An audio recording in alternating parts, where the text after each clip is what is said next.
ಬಹುಮತ ಇದ್ದರೂ ಕೂಡ ಕೆಲವು ಅದೇ ಪಕ್ಷದ ಶಾಸಕರು ಅಸಮಾಧಾನವನ್ನು ಹೊಂದಿದ್ದಾರೆ. ಕಾರಣ ಇಷ್ಟೇ, ಏನು ಸರ್ಕಾರದ ಅಭಿ ಪಾರ್ಟ್ನರ್ಶಿಪ್ ಫರ್ಮ್ ಸ್ಟಾರ್ಟ್ ಮಾಡಬೇಕಾ ಅಥವಾ ಪ್ರೈವೇಟ್ ಲಿಮಿಟೆಡ್ ಕಂಪ್ನಿ ಸ್ಟಾರ್ಟ್ ಮಾಡಬೇಕಾ? ಕನ್ಫ್ಯೂಷನ್ ಯಾಕೆ? ಒಬ್ಬ ಎಕ್ಸ್ಪರ್ಟ್ ಜೊತೆ ಮಾತಾಡು. ಎಕ್ಸ್ಪರ್ಟಾ? ಎಲ್ಲಿ? Boss Vala. B the boss. ಪಂಚ ಗ್ಯಾರಂಟಿಗಳದಾವು. ಸರ್ಕಾರದ ಬೊಕ್ಕಸದ ಅರ್ಧಕ್ಕಿಂತ ಹಣ ಅವುಗಳಿಗೆ ವಿನಿಯೋಗ ಆಗೋದರಿಂದ ಯಾವುದೇ ಕ್ಷೇತ್ರದ ಶಾಸಕರ ಕ್ಷೇತ್ರಗಳಲ್ಲಿ ಯಾವುದೇ ಅಭಿವೃದ್ಧಿ ಕಾರ್ಯಗಳನ್ನು ಮಾಡಲಿಕ್ಕೆ ಸಾಧ್ಯ ಆಗ್ತಾ ಇಲ್ಲ. ಮುಂದಿನ ದಿನಗಳಲ್ಲಿ ನಾವು ಜನರ ಮುಂದೆ ಹೋಗುವಂಥದ್ದು ಹೇಗೆ ಅನ್ನುವಂಥ ಪ್ರಶ್ನೆ ಅವರನ್ನು ಕಾಡ್ತಾ ಇದೆ.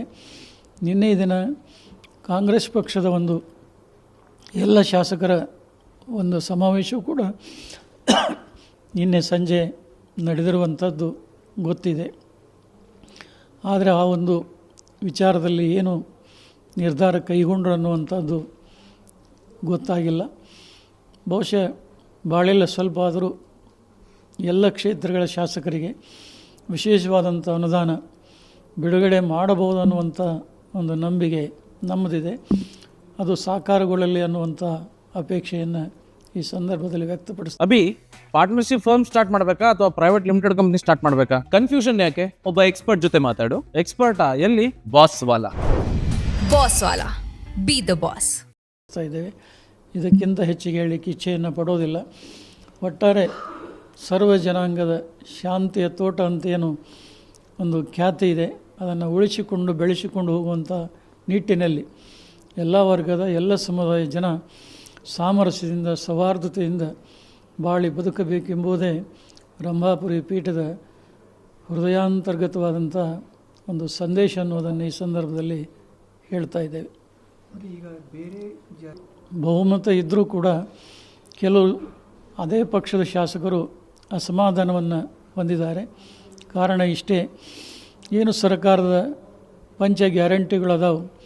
ಸರ್ಕಾರದ ಬೊಕ್ಕಸದ ಅರ್ಧಕ್ಕಿಂತ ಹಣ ಅವುಗಳಿಗೆ ವಿನಿಯೋಗ ಆಗೋದರಿಂದ ಯಾವುದೇ ಕ್ಷೇತ್ರದ ಶಾಸಕರ ಕ್ಷೇತ್ರಗಳಲ್ಲಿ ಯಾವುದೇ ಅಭಿವೃದ್ಧಿ ಕಾರ್ಯಗಳನ್ನು ಮಾಡಲಿಕ್ಕೆ ಸಾಧ್ಯ ಆಗ್ತಾ ಇಲ್ಲ. ಮುಂದಿನ ದಿನಗಳಲ್ಲಿ ನಾವು ಜನರ ಮುಂದೆ ಹೋಗುವಂಥದ್ದು ಹೇಗೆ ಅನ್ನುವಂಥ ಪ್ರಶ್ನೆ ಅವರನ್ನು ಕಾಡ್ತಾ ಇದೆ.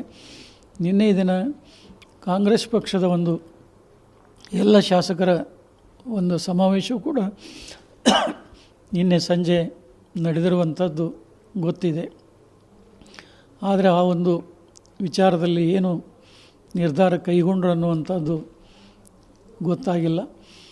ಬಹುಶಃ ಭಾಳೆಲ್ಲ ಸ್ವಲ್ಪ ಆದರೂ ಎಲ್ಲ ಕ್ಷೇತ್ರಗಳ ಶಾಸಕರಿಗೆ ವಿಶೇಷವಾದಂಥ ಅನುದಾನ ಬಿಡುಗಡೆ ಮಾಡಬಹುದು ಅನ್ನುವಂಥ ಒಂದು ನಂಬಿಕೆ ನಮ್ಮದಿದೆ. ಅದು ಸಾಕಾರಗೊಳ್ಳಲಿ ಅನ್ನುವಂಥ ಅಪೇಕ್ಷೆಯನ್ನು ಈ ಸಂದರ್ಭದಲ್ಲಿ ವ್ಯಕ್ತಪಡಿಸ್ತಾ ಇದ್ದೇವೆ. ಇದಕ್ಕಿಂತ ಹೆಚ್ಚಿಗೆ ಹೇಳಲಿಕ್ಕೆ ಇಚ್ಛೆಯನ್ನು ಪಡೋದಿಲ್ಲ.